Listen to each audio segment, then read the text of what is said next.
Hey everybody, welcome back to Behind the Veil, where we pull back the curtain on the LDS Church and expose the secret side of Mormonism that they don't teach you in Sunday school. Today we're diving into the life and business practices of Brigham Young. Could it be that Brigham Young, the spiritual leader of the LDS Church, was one of the most powerful and controversial businessmen in the American West? At the time of his death in 1877, Brigham Young's estate was valued at over $1.6 million, which was an astronomical sum for the time. Yet he owed the church nearly $1 million in unpaid debts. According to the Pacific Historical Review, Brigham Young treated the church's treasury as his personal bank, borrowing at will and without interest, with little to no documentation of repayment. These staggering figures raise profound questions about Young's dual role as both a prophet and businessman. Was he a savvy steward of resources, or did he exploit his position for personal gain? In today's episode, we'll explore how Brigham Young amassed unparalleled wealth while presiding over a struggling flock of pioneers. We'll go over the shocking disparity in wealth between Young, his inner circle, and the average church member. We'll talk about his involvement in over 127 business ventures, including ZCMI, the Bank of Deseret, and his livestock enterprises. We'll talk about allegations of using tithing funds, temple resources, and church authority to pad his own pockets. We'll cover eyewitness accounts, federal testimonies, and contemporary critiques that paint a damning picture of Young's financial dealings. By the end of the episode, you will see how Brigham Young blurred the lines between spiritual leadership and personal empire building, and how his actions set a precedent that echoes in the modern church today. So let's pull back the veil and get started. First, I want to look at this graph of the wealth of Brigham Young in comparison to the First Presidency Counselors, Council of 70, Quorum of the 12 Apostles, the non-hierarchy of the church, and I want to use this to really drive home the reality of how church leaders amassed wealth. So looking at this chart, you will see that Brigham Young was making, at the peak, $100,000 per year. And that's a pretty decent income, even by today's standards. The First Presidency Counselors were making no more than $20,000 at their peak. So there's a vast difference between that of Brigham Young and even the first counselors, and it just descends rapidly from there. Yeah, the discrepancy between Brigham Young and the rest of the leadership of the church and the general membership is absolutely shocking, but it really starts to show you there's something off here. Where did all this wealth come from? And that's the question that we intend to answer in today's episode. Historian D. Michael Quinn, in his book Mormon Hierarchy, states, beginning in 1862, federal income tax records re-emphasized how the First Presidency's high level of ecclesiastical status did reflect great wealth. President Brigham Young and his counselors were among Utah's highest income earners every year, and the presiding bishop was listed in the 6 of 9 years for which the data are available. The leaders of the church just happened to be among the most wealthy in the entire territory. Is this an interesting coincidence? Or maybe not. Not only were the leaders of the church the most wealthy individuals in Utah, they used the pulpit to condemn the growth of wealth in the hands of comparatively few, which I find absolutely ridiculous because that's what they were doing. In historian D. Michael Quinn's book, again, Mormon Hierarchy, Wealth and Corporate Power, he details the contradictory statements of church leaders. In July 1875, when Brigham Young and his counselors and the apostles criticized the growth of wealth in the hands of a comparatively few individuals at a time when they were among the worst offenders of the egalitarian ideal. You begin to see this double standard of church leaders and the statements they're making to the membership of the church. They condemn the concentration of wealth in the, quote, Gentile world, while they themselves happily enriched themselves off of the hard-earned tithing money supplied to the church. And we will show how they were using tithing money. This tithing money was meant for the support of building church houses, a temple, the support of the poor and needy. This is how it is sold to the members still today. But is that really what they were doing with this tithing money? Let's find out. In Annalisa Webb's book, she was one of the wives of Brigham Young. She explains how tithing worked under the reign of Brigham Young. And I think this is a very fitting source, being that she was one of his wives and was privy to a lot of what he was doing. She says, every town has its tithing house, which is in the charge of a local bishop. He takes charge of all the goods that are brought in, usually paying himself a handsome commission, and sees when any quantity has been gathered that it is transported to the large tithing house in Salt Lake City. This tithing house is under the direct control of Brigham Young, and he, his counselors, and clerks have the first choice of all the goods that are brought in. The remaining stores are dealt out as payment to the poor men who are employed by Brigham as laborers. Annalisa Webb speaks at every turn about how Brigham Young was constantly seeking to enrich himself in any way possible. She states that Brigham Young was unscrupulous, avaricious. He has even made disasters profitable to himself. After the tragical handcart expedition, he sold the handcarts that remained when the emigrants had gotten in for $15 apiece. This was to go to the church fund, which virtually means Brigham's private purse. As trustee and trust of the Church of Jesus Christ of Latter-day Saints, all the money of the church passes through his hands, or more properly speaking, into them, since it's rarely known to leave them again. The tithing fund and the subscriptions for various church purposes are all given into his keeping, and although the sums of money gathered in this way have been very large, none of it has ever been appropriated to the cause for which it was supposed to be intended by those sacrificing souls who denied themselves that the Lord might be served. And again, this was in Wife number 19, page 521. Annalisa wasn't the only one to detail how Brigham Young and other leaders enriched themselves off of the tithing of members.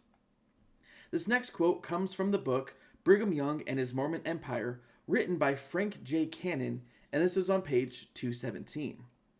It says, "In these men, Brigham had what polite Europe calls an aristocracy, but what blunt America dubs a political machine. The tithing law, as noted before, was established at Far West, Missouri on July 8, 1838.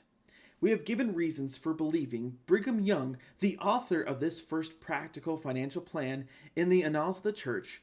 By some terms of this rule, every convert on coming into the fold of the saints had to give 10% of his property to the church.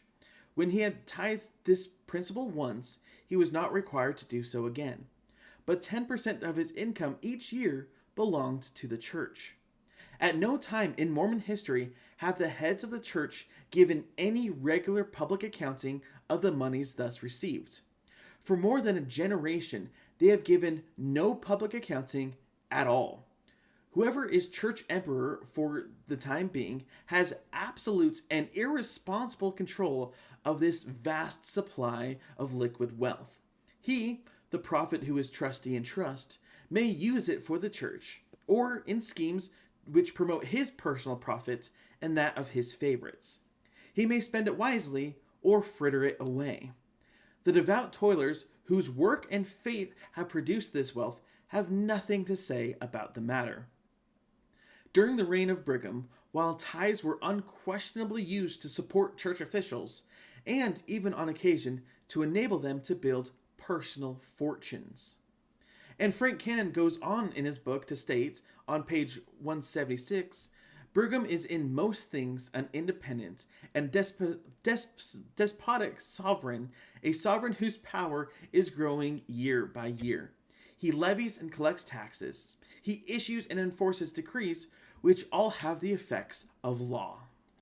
Yeah, this is what Judge Cradlebaugh testifies before the House of Representatives about how Brigham Young reigned over the Mormon church and the entire territory in violence and all kinds of things, which we detailed in our previous video on blood atonement. But it wasn't just that, he was also enriching himself. Now, if you have half a mind to dismiss the statements of Frank Cannon in his book, keep listening, because we will now provide further evidence in Judge John Cradlebaugh's testimony before the House of Representatives about the conditions in Utah under the reign of Brigham Young. Like I was discussing earlier, Judge Cradlebaugh's testimony might give a bit more weight to this sordid tale. This testimony was delivered in the House of Representatives February 7th, 1863. And on page 13 of Judge Cradlebaugh's testimony, he says this: he, meaning Brigham Young, has through the legislature unrestricted license to tax merchants. By legislation, all estrays, which means animals that are taken by Brigham Young from citizens, that's what the word estray means. All estrays in the territory are impounded and sold, and the proceeds paid over to him, Brigham Young.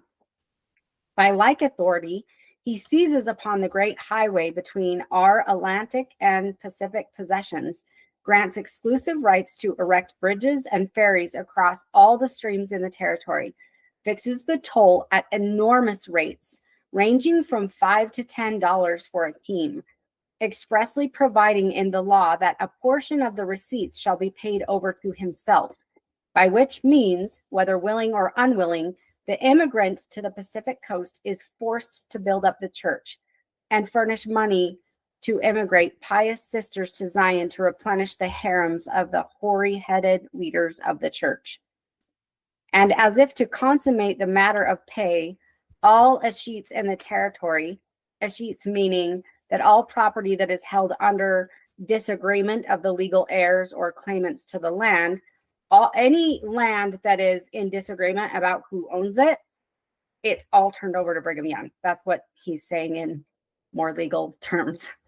The property of the immigrant and even the habiliments of the deceased may be sold, and the proceeds paid over to him, Brigham Young. He selects for himself the choicest spots of land in the territory, and they yield him their productions, none daring to interfere. The timber in the mountains for a great distance from Salt Lake City belong to him, and it is only by delivering each third load, as he shall order, that the gates are open and the citizen allowed to pass up City Creek Canyon to obtain it. Having appropriated all that he desires for his own use, he has quite extensive tracts of country furnished him by the federal government as capital for his church. He sends his agents, denominating them missionaries to Europe, who represent Utah as a paradise, and go into the market offering each proselyte who will come to Zion a homestead of a quarter section of land, being in return compensated by the addition of females to fill the harems, and the tithing which will in the future accrue to him, Brigham Young. So let's take a minute to discuss what Judge Cradlebaugh is testifying before the House of Representatives. Notice how he testifies that not only are missionaries being sent to lure women to fill the polygamous harems of church leaders, but to bring converts to Utah so their future tithing will also enrich Brigham Young. It is not just Frank Cannon and Annalisa Webb who are making claims that bishops, church leaders, and especially Brigham Young are skimming off the top of the tithing house. It is a judge who presided over a court in Provo, Utah for many years, who was willing to testify before the House of Representatives of these same things. It was well known in Utah during the reign of Brigham that bishops and other church leaders would take what they wanted from the tithing house, and then once everything arrived in Salt Lake City, Brigham would take his own share from the tithes from the people. You will find that in many sources we cite today, they will make this same claim as Judge Cradlebaugh made before the House of Representatives. Brigham Young did in fact take tithing for his own benefit and use. He actually took out loans against tithing money as a capital to start businesses that would provide him with a hefty income. And I want to highlight just one of these businesses to start. So let's go over the establishment of BK Tannery. But first, I want to make it very clear that tithing money was used to fund the starting of this business. As trustee and trust for the LDS Church, Brigham managed these tithing resources, which were often intermingled with his personal business ventures. BK Tannery, also known as Big Canyon Tannery, was established in 1852 near the mouth of Parley's Canyon in Utah. The tannery was a collaborative effort between Brigham Young, Ferramores Little, and John Windler. The area was initially called Canyon Creek, and then Big Canyon, and later Parley's Canyon. By 1862, the tannery was producing high-quality leather using agents such as oak bark and coal oil in the tanning process. Financial records from Brigham Young's estate include invoices and accounts related to the BK Tannery, indicating its significance among his business interests. So here again, we have a business venture that Brigham Young used tithing funds to start, and then it became a significant source of income for Brigham.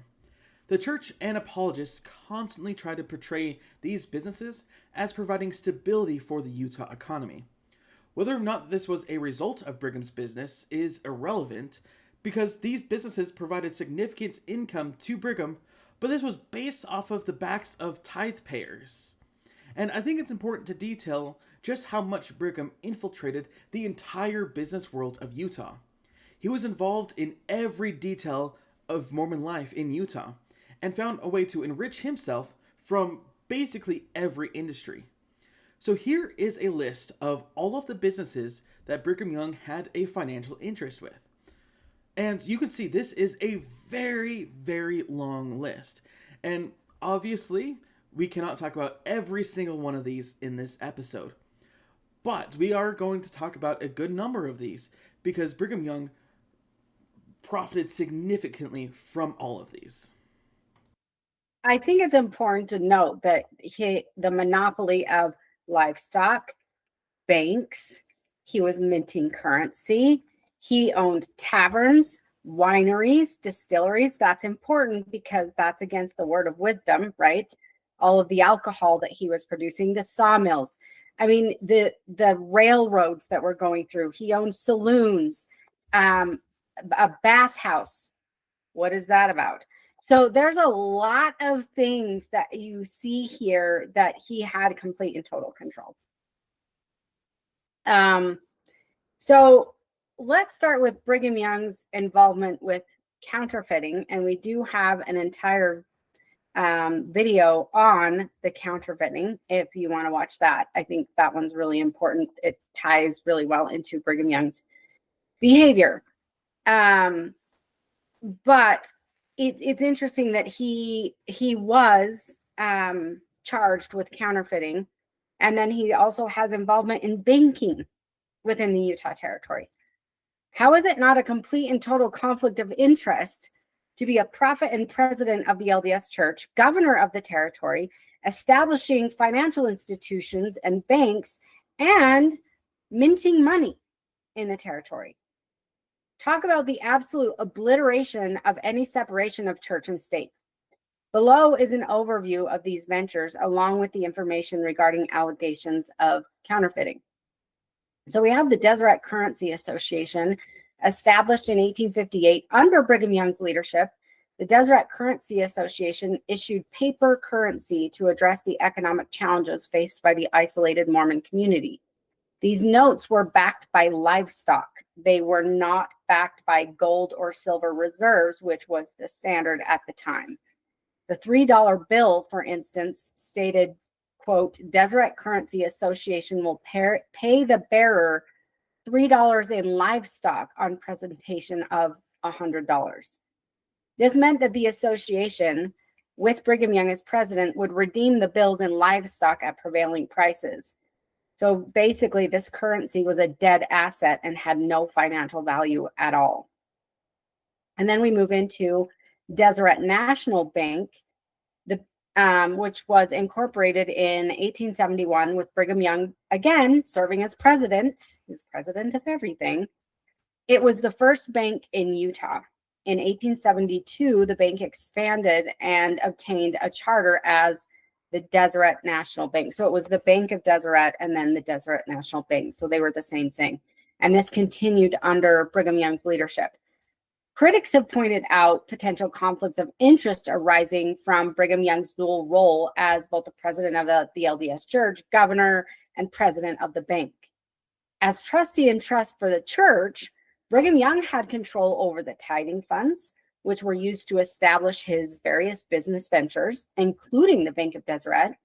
These ventures were often registered in his name, and he held positions such as owner, president, or majority stockholder in all of these companies. Notably, these were interest-free loans that he's taking from tithing money, and upon his death, a significant portion of these debts remained unpaid to the church.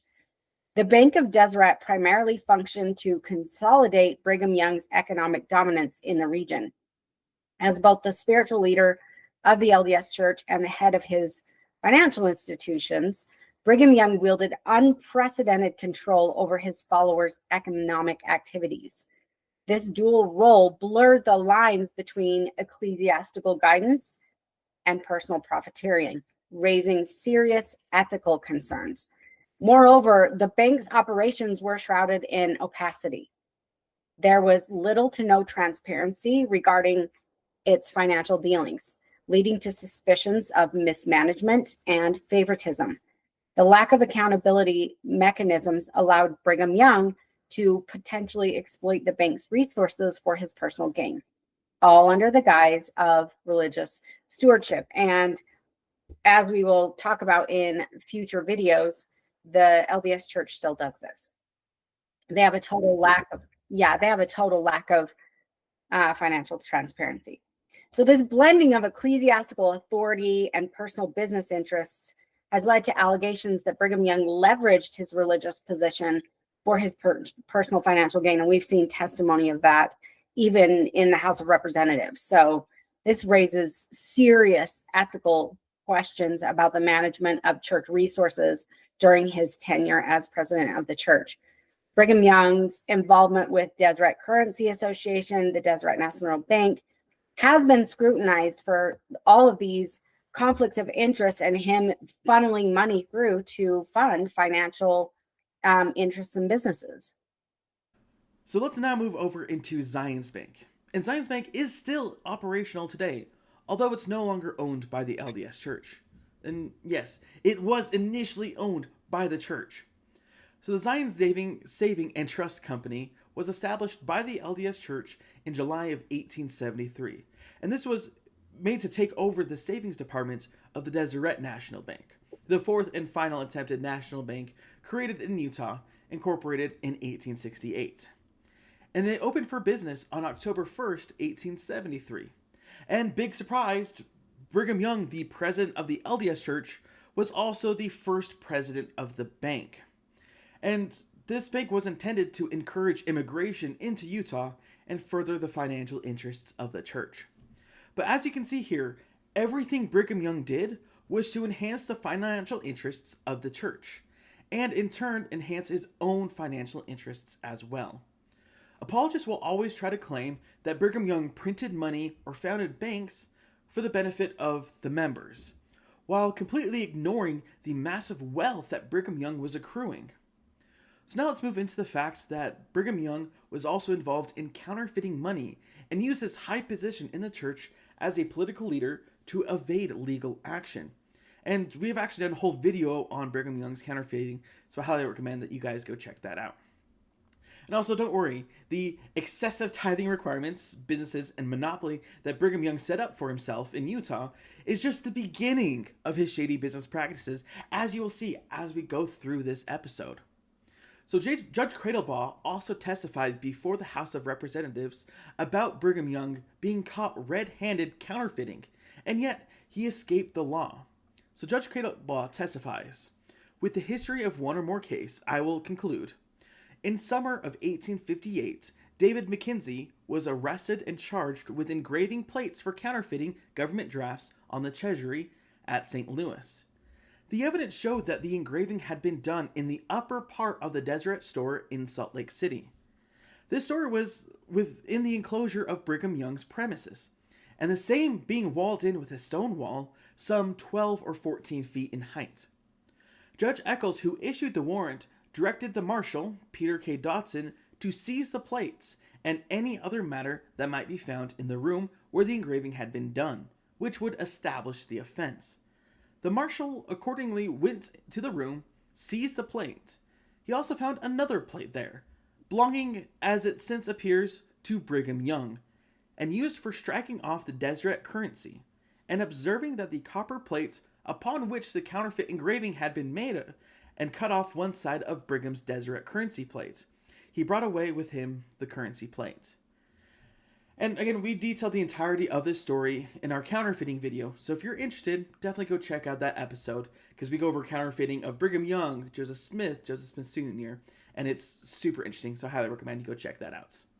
But we've established that Brigham Young was involved in just about every business enterprise in Utah, including the banking industry, where he was making a hefty $100,000 per year off of all of these business ventures, many of which were funded initially by loans against the tithing house, which, as we've mentioned, were never paid back before his death. $1 million is a lot of money at that time to be in debt to tithing. It's just unimaginable what this man was doing. If his complete monopoly on businesses in Utah wasn't enough, Brigham Young didn't stop at banks, mercantiles, barbershops, livestock, cotton factories, steamboats, and just about every other business fathomable. He delved into the dark side. So let's detail Brigham Young's contradictory business ventures: wineries, distilleries, and saloons. Brigham Young, revered as the spiritual leader of the LDS Church, the prophet of God on earth at the time, not only disregarded the word of wisdom, but actively profited from ventures directly violating its principles. Now, I know a lot of people are going to say that it was not a temple recommend question at the time, and it was not considered like a full commandment. It was supposed to be by I don't even remember the words in Doctrine and Covenants, but it was more of a recommendation than it was a commandment. However, it was still in canonized scripture, and he's the prophet of the church, so you would expect that he would respect that in some way, being that it is in canonized LDS scripture. So, moving on.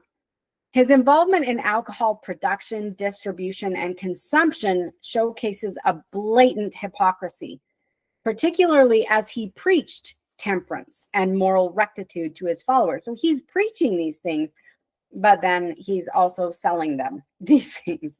So we have number one, the Howard Distillery. Brigham Young oversaw the construction of the Howard Distillery near Parley's Canyon.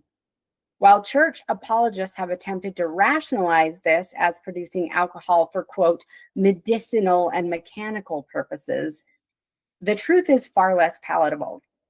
Distilleries like this one churned out alcohol for consumption within the Mormon community and beyond. Yes, they did drink alcohol back in the day. It apparently wasn't so much of a sin back then. Brigham Young's role in facilitating the availability of, quote, strong drink for profit starkly contradicts the word of wisdom, which explicitly warns against its use. This venture raises ethical concerns about his prioritization of financial gain over adherence to divine guidance within LDS canonized scripture in Doctrine and Covenants, section 89. Then we move into the Globe Saloon, the prophet's place of liquor. Salt Lake City's first saloon, the Globe Saloon, was owned by none other than Brigham Young himself. This establishment sold alcoholic beverages to a population who were exhorted to follow the word of wisdom in their canonized scripture. Rather than promoting temperance, Young exploited a lucrative market for alcohol in the fledgling Utah territory. And then we move on to the Deseret Winery, wine for the faithful. In 1861, Brigham Young established a winery in Tokerville, southern Utah. This operation regularly produced port wine with barrels shipped directly to Brigham Young for what he terms medicinal and family use. Despite the word of wisdom's clear prohibition against the consumption of alcohol, Brigham Young capitalized on its production and sale. Critics have pointed out that Young's ventures, such as the winery, were thinly veiled attempts to consolidate economic power while exploiting the labor and faith of his followers.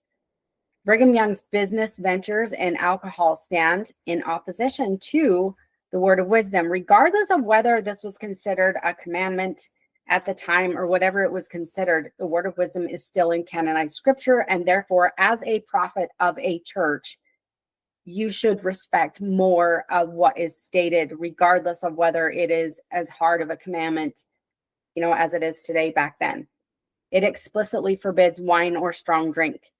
While he preached spiritual purity and obedience, he enriched himself through enterprises that compromised the very values he claimed to uphold, the very scriptures that he claimed to uphold. These ventures reveal not only a blatant double standard, but also an exploitation of his followers' faith and labor for his financial gain, which he is notorious for doing. Before we move into more of Brigham Young's financial exploits, I think it's extremely important to detail how Brigham Young actually treated his workers who were under his employment, because this further calls into question his moral character. So let's jump back into the book Wife Number 19, written by Annalisa Young, to detail how Brigham Young treated his workers. It says, "I do not believe there is anywhere a man so suspicious of his workmen, so penurious in his dealings with them, so anxious to cut their wages down to the very lowest penny, as is Brigham Young. I know men who have been in his employ for years and have never received the least remuneration. They will have worked on, and when they last have brought a bill against him for their labor, they have been met with one equally large on his side for house rent or goods from the cooperative store, or are told that their labor is to go towards their tithing." It was not just workers who were exploited and unpaid. Brigham Young's abuse of his followers extended to the most vulnerable, a widow, a woman whose husband had purchased a home in Salt Lake prior to emigrating to Utah. She found herself upon arrival as a widow, moving into the home that they had purchased, only to find the house was worth far less than what they had paid. The story goes, she was shocked and troubled at what seemed such a piece of swindling on the part of the president and church authorities. Although first she was inclined to exonerate Brigham Young and blame Apostle Richards for misrepresentation, but an audience with Brigham soon convinced her that he was at the bottom of the whole affair, and she felt bitterly enough towards the man who, under the guise of religious benevolence, would be guilty of such a piece of trickery. Even this poor shelter was not left her very long. The place, and indeed most of the valuable things which her husband had sent to make their home in Zion more comfortable, were taken for tithing and on other pretenses. And in a very few months, this woman was compelled to go out to daily labor and earn her bread, her rightful property going to fill the already overflowing coffers of the prophet of the Lord. Indeed, the entire handcart expedition was a good speculation of the president and helped replenish the prophetic pocket. I have no words for the way that he exploited people. He had no shame. And honestly, if you look at the teachings of Jesus, whom they profess to follow, taking care of the widow, the orphan, and the poor and the needy is like number one on the list. And these people are misrepresenting things, taking property from widows. It's absolutely incomprehensible that a true prophet of God would actually behave in this way. And in fact, I don't believe that they would. And that is why I don't believe that Brigham Young ever was one. Annalisa is not the only one to detail how Brigham enriched himself on the backs of church members, as we've detailed throughout this entire episode. James B. Allen and Glenn M. Leonard, in their book, The Story of the Latter-day Saints, discuss the economic enterprises initiated by Brigham Young. They note that there were instances where workers received minimal or no pay at all, Instead, compensation was sometimes provided in the form of credit at church-owned stores or through other non-monetary means, which could limit workers' economic freedom and tie them closely to the church's economic system. So you do work and then you can just get some goods from a church store or something like that. So you don't have the economic ability to move outside of Utah or to go outside of the church and purchase anything from what they would term the Gentiles, who also somewhat lived in the area as well. LDS historian D. Michael Quinn's book, which we have detailed a lot in this episode, The Mormon Hierarchy, Wealth and Corporate Power, provides an in-depth analysis of the financial dealings of LDS church leaders, including Brigham Young. Quinn argues that Brigham Young's control over church resources allowed him to amass personal wealth, sometimes at the expense of fair compensation for laborers. He presents evidence suggesting that Brigham Young utilized tithing funds and other church resources to finance personal business ventures, and which raises serious ethical concerns and exposes exploitation of church members. He was exploiting their labor as well as their religious contributions in the form of tithing. Brigham Young's dishonest business practices did not end with exploiting members' labor and tithing. He would destroy members' lucrative businesses to keep himself in power and to keep members enslaved and poor so they were easier to control and manipulate. As a prophet, Brigham Young demanded tithes and loyalty. As a businessman, he controlled all key industries in the territory. Annalisa Webb makes an assessment of Brigham's business practices in her book, and she says, the prophet has a most decided objection to seeing any of his followers becoming independent in worldly affairs, either because he is afraid they will be able to act without counsel or advice from him, and so get beyond his power to manage them, or because he is jealous of the pecuniary success. He always finds some way to put a stop to their growing prosperity. His usual method of doing this is by sending them on a mission. Of course, their business is left at a standstill altogether as soon as the heads of it are away, and it either remains quiet ever after, or if it is sufficiently lucrative to make it worthwhile, Brigham manages to get it into his own hands, and it is as completely lost to its rightful owners as though they had never possessed it.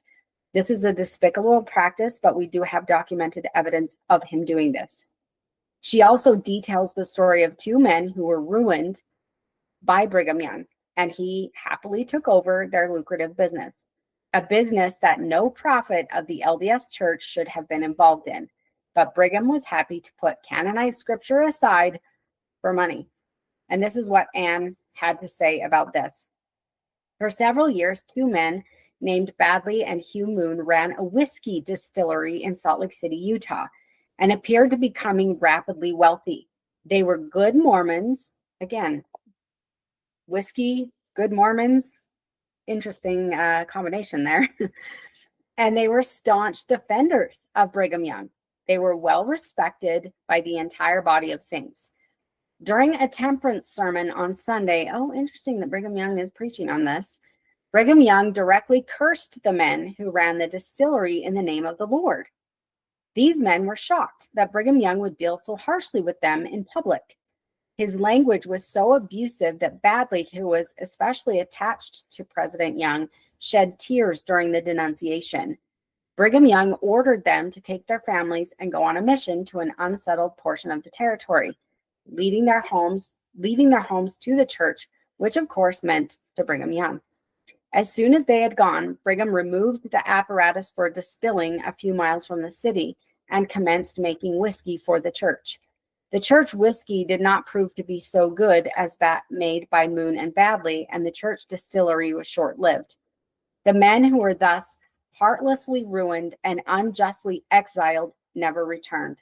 Their homes were broken up, their property taken from them, and themselves and their families banished to the wilderness to gratify the covetousness and grasping and an avariciousness tyrant who committed this outrage, as he has all others, with a thus saith the Lord.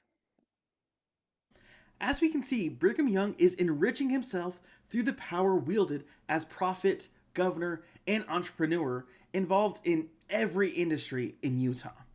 So, with all of this, how did his wives fare amongst all of this wealth? From the book Mormon Hierarchy by historian D. Michael Quinn, it says, in view of the consistently massive wealth of Brigham Young, his counselors during this period, most of Utahns recognized the irony. 6 months before her husband issued the criticism of capitalism, Emily Partridge Young confided to her diary and said, quote, I feel quite ashamed to be known as a wife of the richest man in the territory, and yet we are so poor. I do not know why he is so loath to provide for me. My children are his children. He provides sumptuously for some of his family. Biographer John Turner added that financial concerns plagued several of Brigham Young's wives. So with that, let's jump back to Judge Gradabaugh's testimony before Congress. And as we continue to detail the ruthless businessman that was Brigham Young, we want to make it clear that he's clearly very heartless with these actions. He was not concerned with the poor or the needy, or as a spiritual leader who proclaims belief in Jesus Christ ought to be. Because obviously, if you're wanting to emulate Jesus Christ or whatever they claim, wouldn't you want to care for the poor and needy?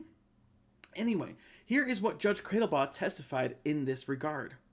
The cattle on 1,000 hills exhibit his brand. He fixes his pay. He pays himself. His pampered but plebeian body reposes in a palace, and scores of bright-eyed women call him husband.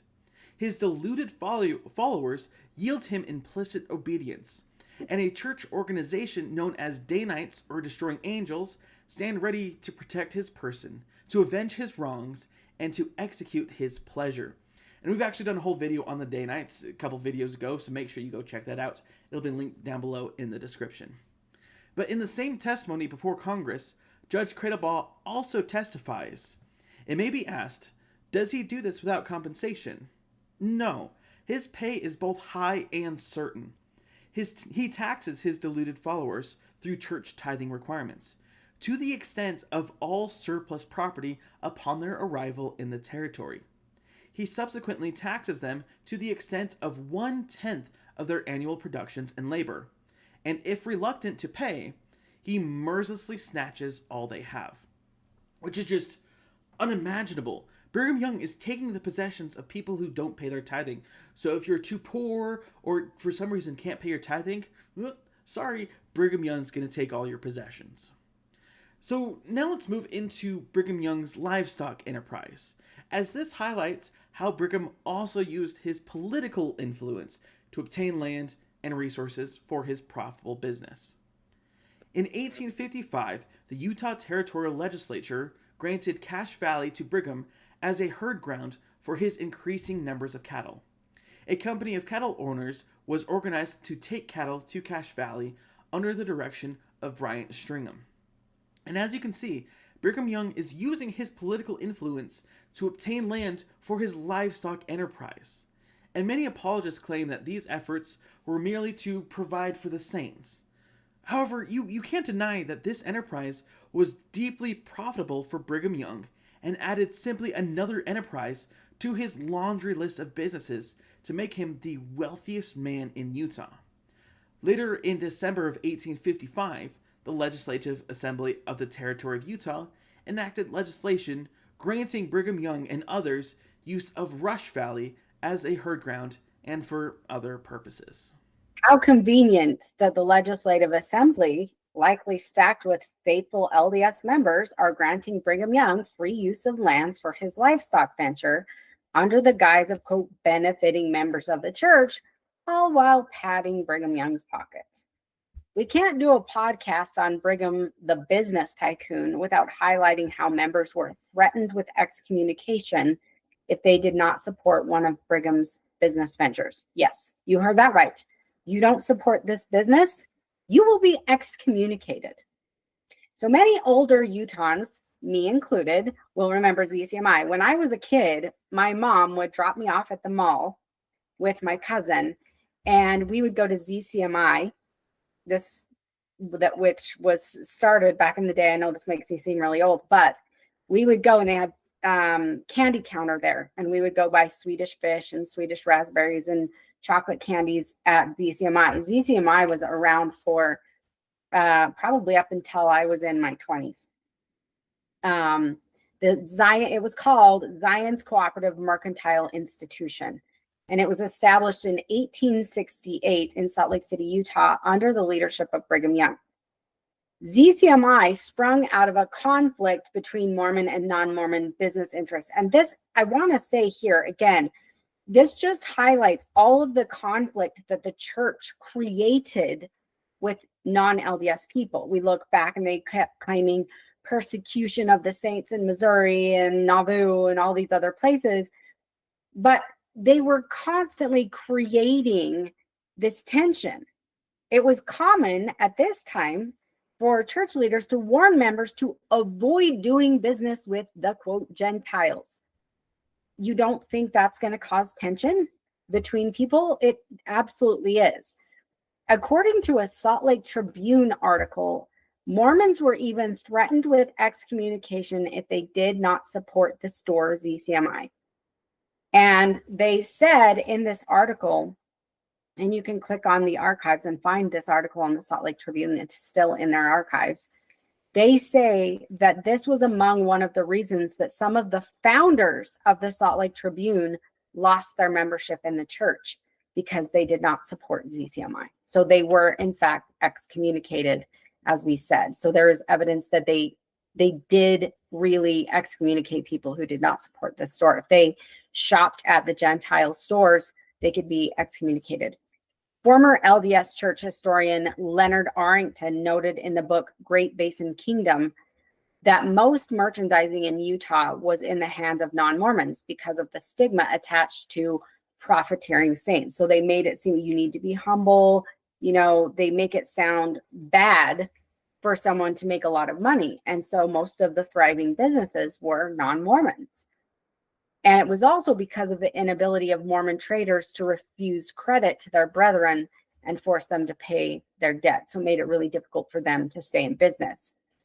In true Brigham fashion, in a September 1868 speech, Brigham Young suggested that Mormons should not trade another cent with a man who does not pay his tithing and help gather the poor and pray in his family.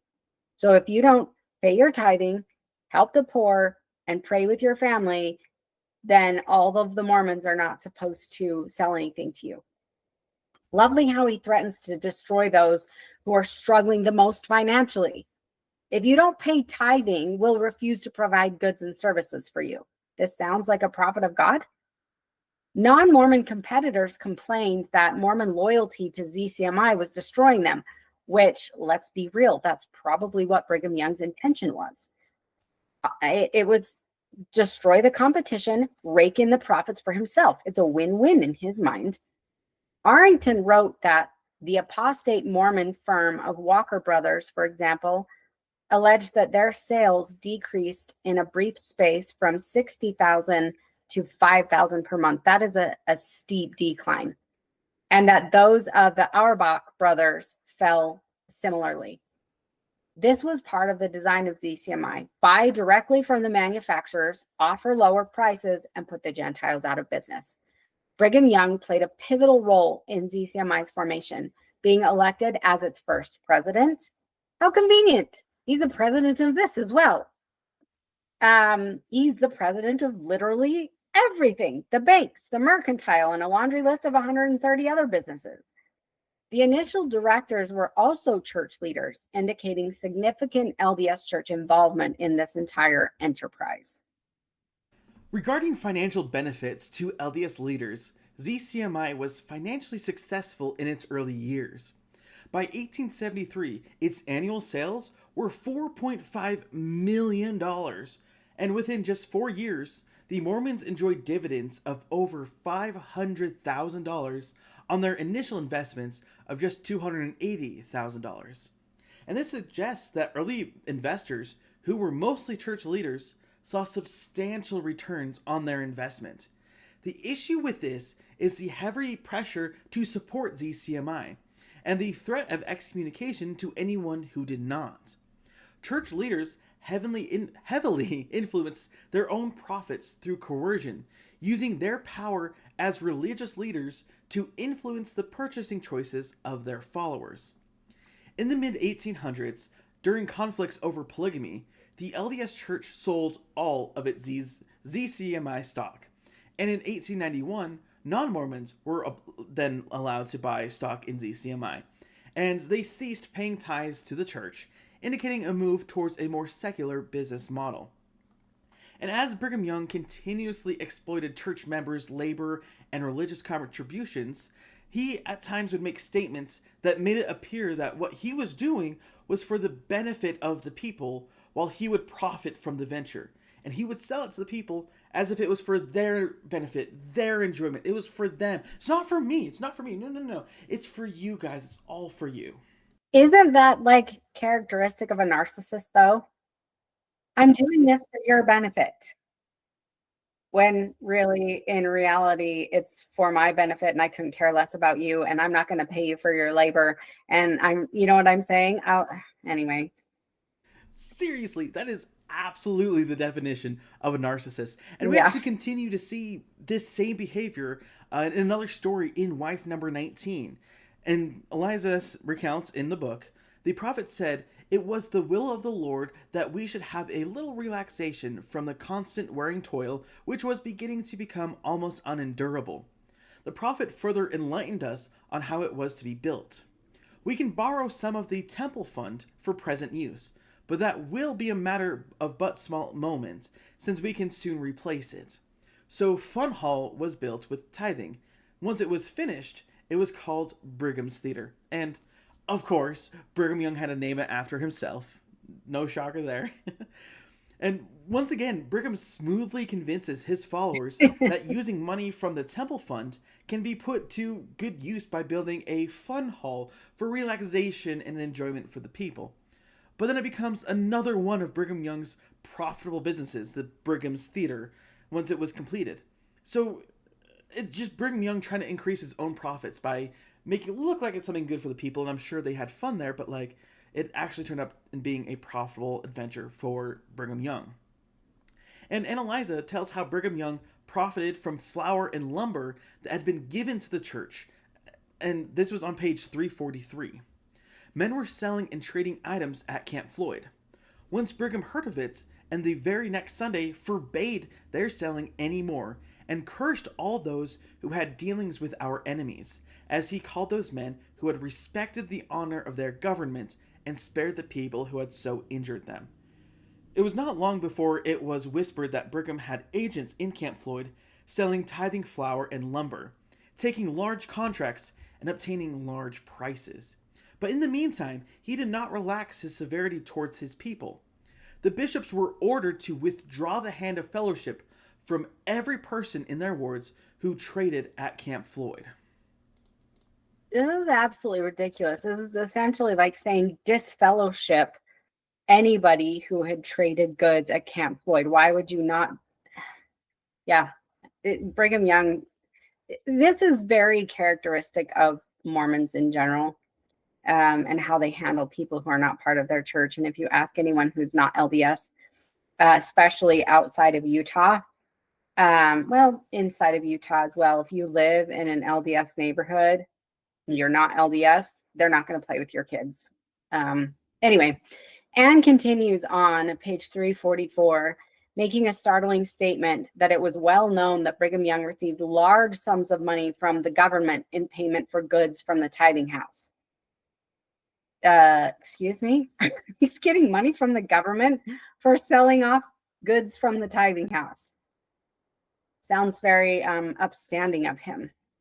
And she says, quote, "In this, as in everything else, he was determined to have the monopoly.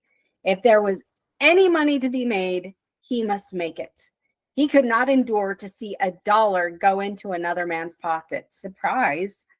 This incarnation of selfish greed is made absolutely miserable by the prosperity of another, and he takes speedy measures to put a stop to it, as he did in the case of Moon and Badley. Anne's father worked for Brigham Young. Her father was called to go to Chicago as a superintendent over the construction of wagons and carriages. They were built after plans that Brigham Young himself had drawn from what he called, quote, inspiration. Her father had been in the employ of Brigham Young, and I'm just paraphrasing this, so we're not reading, large sections of the book. So he had been employed by Brigham Young, if it could be called that, because for 4 years of working with Brigham Young, it was all unpaid work. Brigham Young called it mission work, and therefore he was not to receive a penny for any of his services over the 4 years that he was working for Brigham Young. It was work for the building up of the kingdom. Well, unfortunately, as we know in the temple endowment, you covenant to give all your time, talents, money, and even your life if necessary to, quote, build up the kingdom. So Brigham Young now can throw that over their heads and say, you covenanted before God to do this. I don't have to pay you. And that looks and appears as though this is what he was doing. Anne says this new assignment that her father was given of overseeing the building of wagons was then the 5th year her father was away from her family working for the church. But he received no wages. And so Anne and her mother were left to fend for themselves due to the greed of Brigham Young and his exploitation of his workers. So this was Anne's own personal experience, that she is having to go out with her mother and get jobs because their father is away working and not being paid. If it wasn't bad enough that Brigham Young was using temple covenants to call for the sacrifice of people's time and not paying them for it, in the complete exploitation of members. After the horrific Mountain Meadows massacre in southern Utah, which we are going to be talking about next time, in the night, the, quote, spoils of those that they had slaughtered at Mountain Meadows were brought into town, and the men who brought them in slept in the tithing office that night with the clothing and belongings of the people they had just slaughtered. The cellars were filled with everything that had been taken from these immigrants. Bloody garments stripped from the dead bodies were thrown on the floor of the tithing house.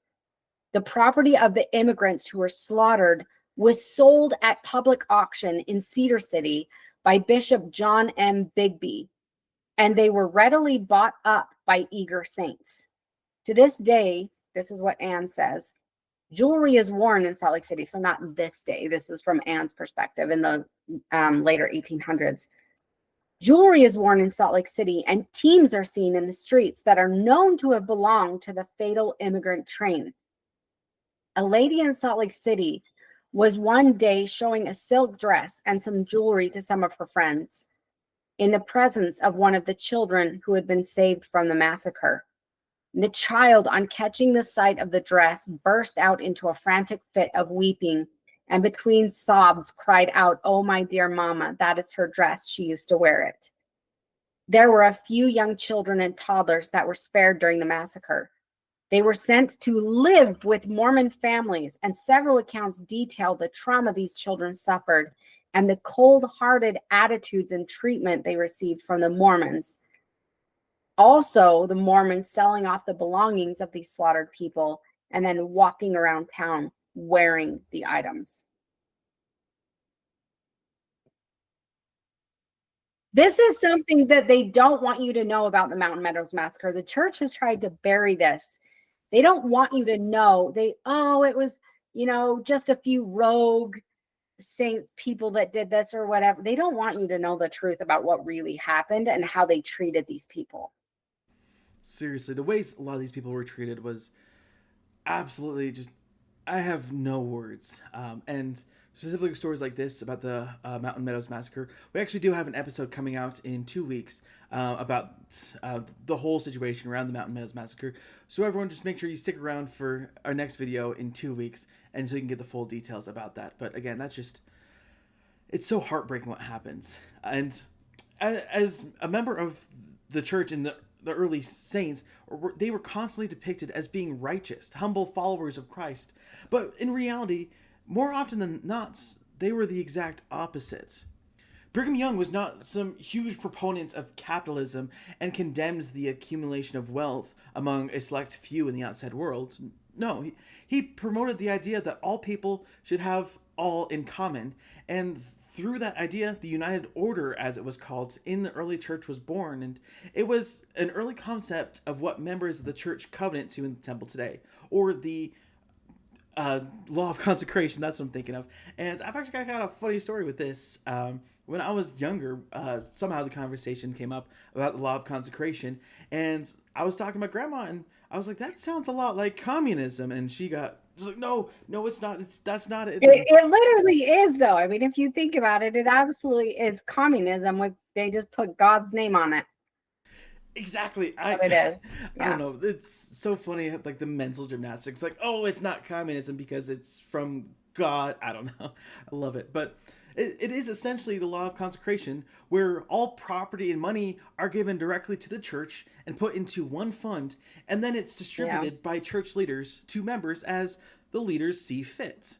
And they claim that this is a celestial law to have all things in common, and that people live in according to this celestial law of consecration. So there's no poor people among them, and since everyone has everything in common. And when they tried to implement this united order, it was an epic failure. The excuse given for this failure was, of course, that it was the members' fault. You guys weren't righteous enough. It's all your guys' fault. It's always your fault. Leave it up to the church to blame their own members for something. But Annalisa tells a story of this united order in her book as well. She says a similar condition of affairs exists wherever this gigantic swindle, law of consecration or united order, has been in operation. And while Brigham has been gloating over his ill-gotten gains, he has bound these poor victims more firmly to himself by the terrible bondage of debt. The wildest dissatisfaction exists, and in nearly every county, the order may be regarded as dead, and beyond even the power of Brigham Young to restore. And as we finish out our detailed overview of Brigham Young, the business tycoon, we'll detail the settlements of Brigham Young's estate. LDS prophets are not among the humble and poor saints. They're amongst the most wealthy at the time of their death. So, in the book Mormon Hierarchy by LDS historian D. Michael Quinn, we can see this chart highlighting the wealth of LDS leaders at the time of their death. And the monetary calculations on this were based on their purchasing power in 2010. So the calculations are not based off of time of death. It's just all been converted into what their money would have been worth in 2010. Brigham Young, according to, purchasing power in 2010, at the time of his death, Brigham Young would have been worth $5,456,000 at the time of his death. Now, in his time, we know it was still like 1.6 million, which is still a massive amount of money. But if we take Brigham Young out of the calculations, prophets of the church at the time of their death averaged $2.1 million in wealth when they die. This is not what the average member of the church is even close to. And then we look at the counselors in the first presidency at $1.8 million at the time of their death. And then we look at, Quorum of the 12 Apostles, which are around $500,000. The issue that I have with this is all of these people are wealthy. Now, there is a lot of information on the internet. Thomas S. Monson owned 4 homes. And when you look at what he did for a living, there is absolutely no way that he would have been able to afford 4 homes off of the income that he would have made. There's a lot of information out there. We won't go into that today, but we will in the future. But as you can see, being a leader in the LDS church absolutely equates to wealth. It becomes very obvious that being a general authority in the LDS church is very lucrative. So when we talk about Brigham Young being worth about $1.6 million at the time of his death, which was, the equivalent of $5.4 million in 2010, It's also important to highlight that he was in debt to the LDS Church about $1 million because he had been borrowing from tithing. He had been borrowing against the church.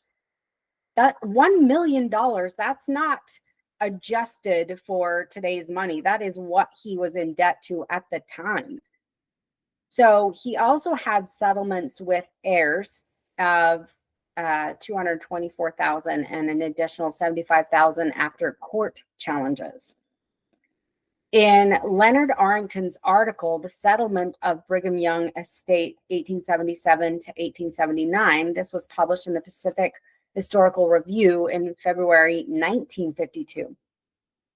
And in this work, Arrington discusses how early Mormon leaders employed, quote, skillfully contrived artifices to circumvent confiscatory federal legislation. So basically, what he's saying in more simple terms is that leaders of the LDS Church skillfully crafted things to get away from federal legislation of how they were managing finances.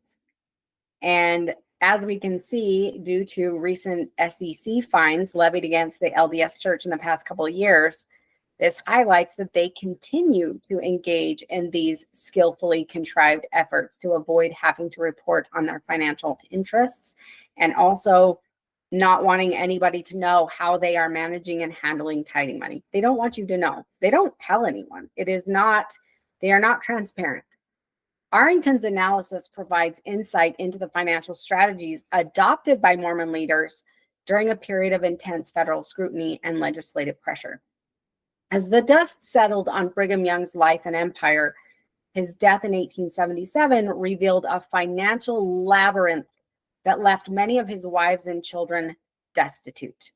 Despite his immense wealth, his estate, valued at, as we said, $1.6 million, was drastically reduced by his staggering $1 million debt to the LDS Church. Now realize this man had 56 wives, 54 wives and 56 children. I can't remember, but he had a very large family, a lot of people that were financially relying on him. And yet his $1 million debt to the LDS Church dramatically impacted what any of these women would receive. And this $1 million debt accumulated through years and years of unchecked borrowing from tithing funds for his personal and business ventures. So after paying off his debt, $1 million, this left $600,000 to be divided among his heirs. Now realize we are talking about over 100 people that are relying on this. And this was a sum that was further diminished by court challenges and settlements. There was a lot of money that went to courts in court battles for who was going to receive this money. Brigham Young's financial dealings blurred the lines between his role as a prophet and his ambition as a businesswoman. As the Pacific Historical Review highlights, Brigham Young treated the church treasury as his own personal bank, borrowing at will and without interest, with little to no documentation of repayment, which, as we can see, he never did repay until after his death, leaving a lot of his wives and children who we obviously know he didn't care very much for at all, without a lot of support. Despite claims of partial repayments in money, property, or services, the lack of transparency in these transactions left many questioning whether these loans were ever fully reconciled. His status as trustee in trust gave him virtually unchecked access to church funds, a privilege he used to build his personal wealth on the backs of faithful members' sacrifices. The heirs of Brigham Young faced financial ruin. Out of the initial estate, only $224,000 was allocated to his family, which is just a mere fraction of his once vast fortune. Brigham Young had 56 wives and 57 children, all of whom needed financial support. And as noted in the story of the Latter-day Saints, when 7 of his dissatisfied heirs challenged this settlement, the church agreed to give the heirs an additional $75,000.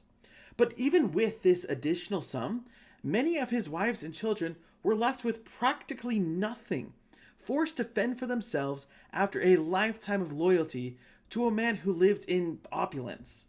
This stark reality highlights the exploitation of those closest to him, a pattern that mirrors his broader financial dealings within the Mormon community. As historian D. Michael Quinn notes the Mormon hierarchy, wealth, and corporate power, he talks about Young's ability to borrow tithing funds without accountability and was one of the reasons for his worldly success. But it came at a steep ethical cost. His business ventures, while enriching him and consolidating his power, left a trail of unpaid labor, unfulfilled promises, and financial exploitation of both his family and church members. Brigham Young's dual identity as prophet and business tycoon raises a fundamental question. Can a man who exploited women for his own immoral appetite, leaving them to live lonely lives with their children, use religious tithing funds to bankroll his business ventures, and fail to properly pay his workers?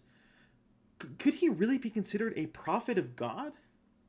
His legacy casts a long shadow over the LDS Church's history, and as we've uncovered in this episode, we've talked about the blurred lines between his spiritual authority and business dealings, not only enriching him, but also left a legacy of exploitation that cannot be ignored. But with all that, thank you all so much for watching, and make sure you join us next time on Behind the Veil as we continue to pull back the curtain on the LDS Church. Thank you all for watching. Bye-bye.